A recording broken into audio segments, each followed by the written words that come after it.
Well, I was stunned. I got a call from the White House alerting me that it was going to be announced and I should keep it confidential. And I've been around for a while at this point, and I've had other honors, but nothing like this one. As I said to all my friends, this one counts. And it was an emotional moment for me. I was home alone, and I thought about the odyssey of my life with my wife and the family that we have, growing up in a small town in South Dakota and then getting the highest civilian award that this country gives.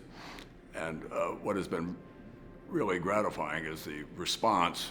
People I don't know. I get stopped on the street. I'm getting emails from a lot of my old friends.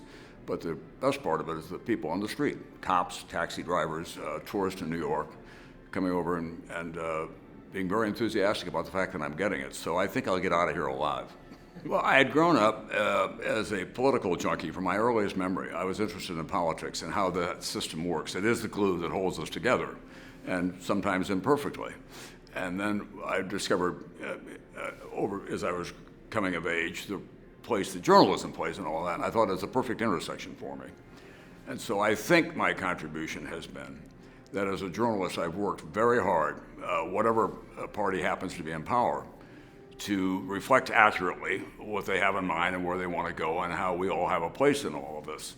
And during these times especially, I think that we need to think about the long-term goals. So I hope that I'm being honored in part because I did work so hard at being a responsible journalist, interested in accuracy, not promoting one or the other. And then I think another piece of it is that I wrote a book called The Greatest Generation, in which I acknowledged the role of that World War II generation in giving us the lives that we have today, politically and otherwise. One of the things I don't want to get lost as a journalist are the accomplishments of this country every day and ways that they don't get recognized. If you watch television, you think that America is made up of the Kardashians. And in fact, as we sit here in laboratories across America and the great hospital systems, people are working to find a cure for cancer or another kind of medical miracle that they're doing. Educators not making a lot of money are going into the inner city to try to educate children and give them hope for their own lives. There are people everywhere that we go in the law enforcement ranks and across America who believe in this country, and maybe they're first-generation immigrants, but they've come here because there is no place on earth like it, frankly, for them. And so I hope that I can reflect that as well as I go forward.